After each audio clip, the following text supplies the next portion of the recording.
I moved to New York City in the mid '80s, and New York City was a different kind of place then than it is today. It was a lot rougher around the edges, and there was a lot of change happening with redevelopment and gentrification issues in the city.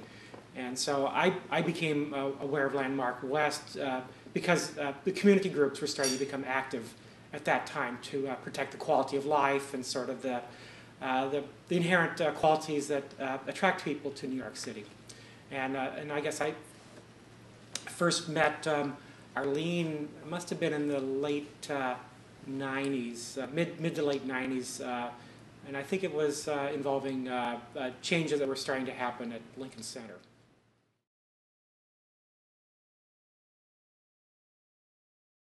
The one thing that Landmark West did very well is they actually organized a set of meetings, and they actually organized the access to the leaders of the organizations that could make a difference. I think that, you know, an individual activist would have difficulty perhaps getting a meeting with the head of Lincoln Center, and Landmark West was very useful in organizing that, and also in getting the other sort of like-minded activists together, because when you sort of have a cause out there, you kind of feel like you're alone, and because Landmark West had sort of knew the pulse of the community. They knew other people like Nina Rappaport, who was interested in these issues, or others, and so Landmark West was useful in bringing the group of people together so that we didn't feel alone, and we could share ideas and sort of talk about what was important and how we might, you know,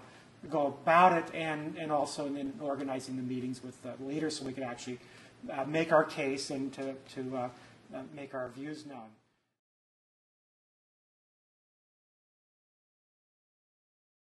First of all, Dan Kiley was you know, master of modern era landscape architecture, and had a very distinctive style. So we had a very distinctive landscape in the same way that a Cass Gilbert building is distinctive, and it was very recognizable.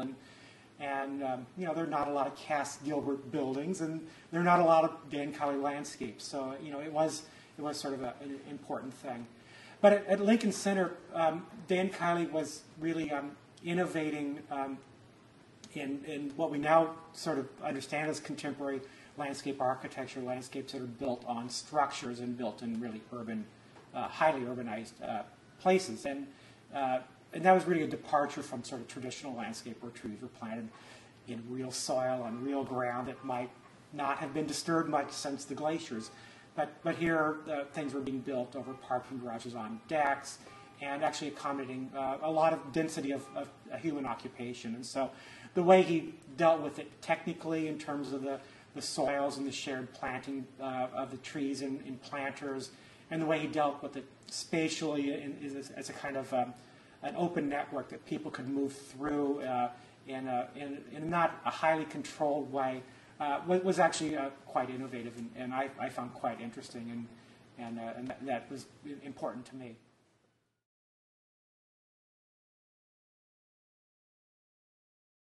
The community groups in New York City are important because there are different institutional memories about the city. And so when you're dealing with an institution like Lincoln Center or other institutions, they have the institutional memory about their organization. And oftentimes people change, leadership changes, and in some ways the institutional memory might be actually quite short, or it might be very narrowly focused in some certain way.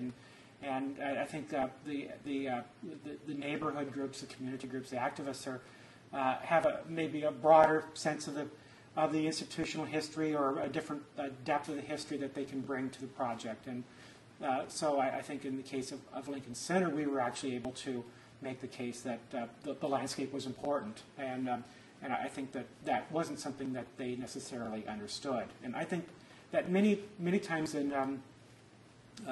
it's true of government agencies, it's true of companies, that you know they have a certain mission and sort of preservation or even respect for their own institutional history is probably not at the head of their agenda of what they need to accomplish. And so sometimes they're looking at it through a very narrow lens. And so the community needs to actually be involved to, say, well, wait a minute, there are other things here that are important, and we should think about these things, and that's a very useful thing in the city.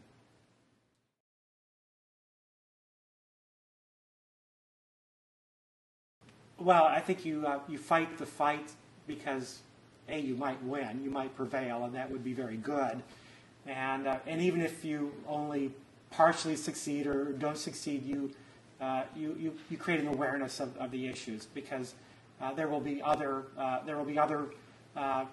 causes that will be similar that will come up in the future, and so it's always easier if you have an organized base and you have made the case and the issues are out there when new preservation projects come along, because you're organized and you know how to pursue it. So it's like a boxer. You got to stay in shape, and so there will always be issues of preservation and quality of life in the city, and you need people who are effective advocates and are practiced and effective.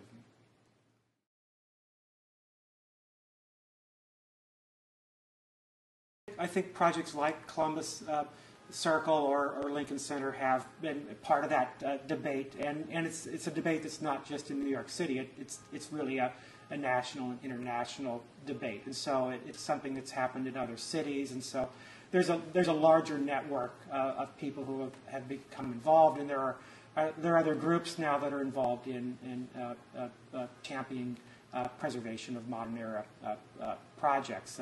International groups like Docomomo, or even landscape groups like the Cultural Landscape Foundation have become involved. So there's just a larger networked community of people who are active, and that's very useful, because I think in the end the hardest thing is if you kind of feel like you're alone and you don't know who else to go to help move the agenda forward.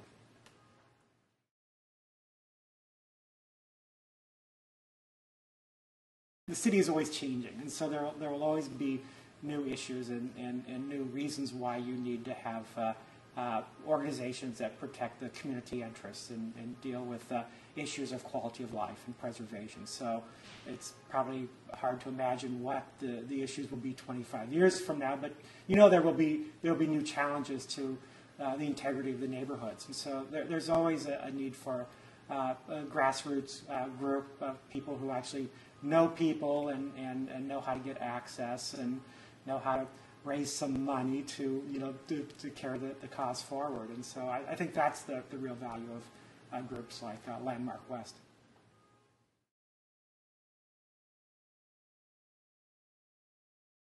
The notion that modern architecture is sterile is actually not true.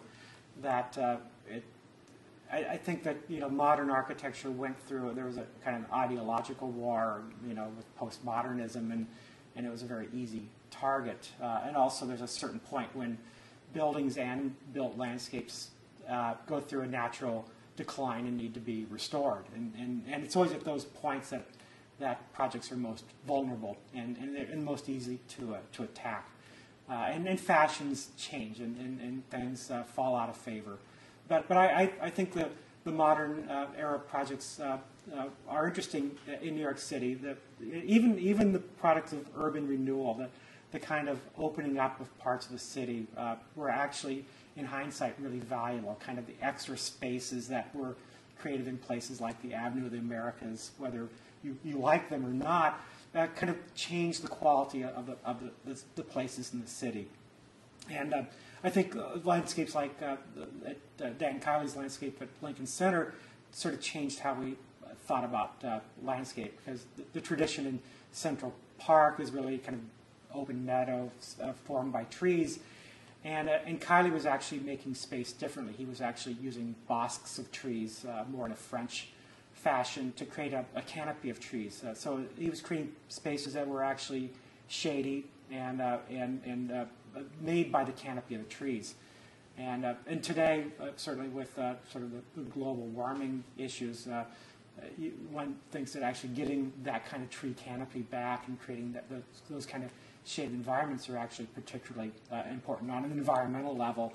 But spatially, they were really beautiful to move through, just because of the way he composed open spaces and closed spaces, and there was also something kind of satisfying about the precision of the geometry, kind of the resolution and the perfection of the spaces that just inherently felt good, and the sort of the proportions of the Henry Moore sculpture and the pool, everything was just really highly refined and really beautiful. And so, you go to beautiful places, like you go to the reading room of the public library, and you may not know why, but boy, it really feels good. You go to Grand Central Station, and it's just a great space. You just know it's a great space. You may not know why. You may think some things are, you may think about some things that might make it good, but there's just something about it that's just really extraordinary. And we need to keep those kind of places, because they really make the city a livable place, a great place.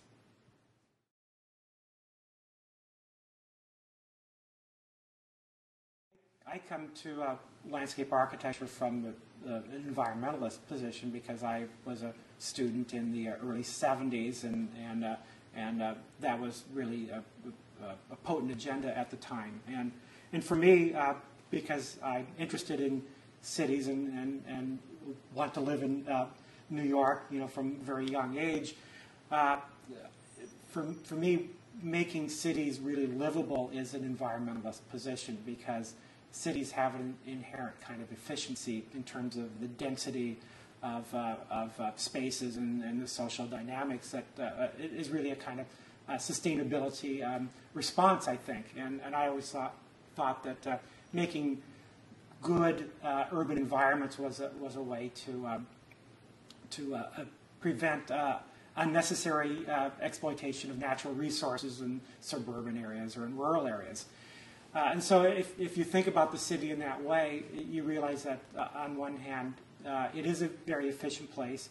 It does change over time, and cities change density. And clearly, worldwide, we're seeing cities becoming much more dense. And New York City has added significant population in the past decade. So there is need to build new buildings and bigger buildings and more density.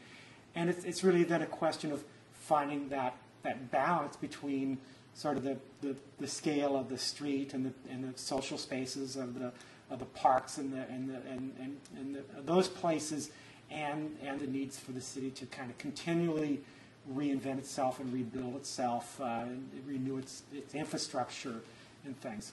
There are issues about sustainability, about what is more efficient, tearing down buildings or building new buildings. And there are people, I think, who argue that recycling buildings is actually a very sustainable, effective way of saving energy and materials.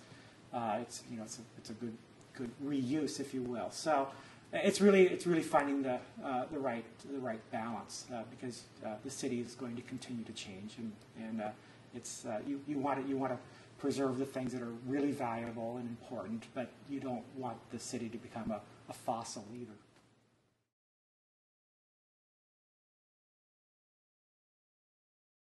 It's an interesting situation. The sustainability is such an important thing now, and sustainability is oftentimes defined as finding the right balance between the environment, social livability, and the economy. And in many ways, to me, that seems to be sort of the inherent agenda of Landmark West. They're sort of the grassroots vehicle that's been looking out for quality of life, the social equity within the neighborhood, and dealing with environmental issues and actually economic issues, because the neighborhood needs to have active storefronts and healthy businesses to really be a good place to live. And so, I think that you can make a strong case that Landmark West is a sustainability vehicle when you think about cities and the health of cities in a kind of very global way.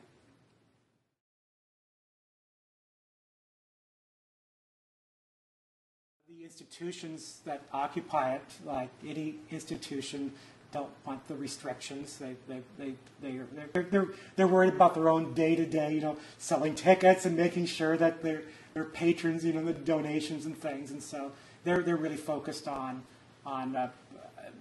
shorter term issues or issues of different scope, if you will, and so having kind of a regulatory apparatus which doesn't give them the freedom to replace a tree or something, or to put a sign on a building facade, or to alter an interior, or to sell off some artwork or something. Those are things that most institutions they would prefer to have less requirements and restrictions than more. But I think in Lincoln Center's case, it performed a much greater role in terms of the overall city. They have an obligation because of the history of the place that they need to protect and preserve, and they should champion it as well, I think.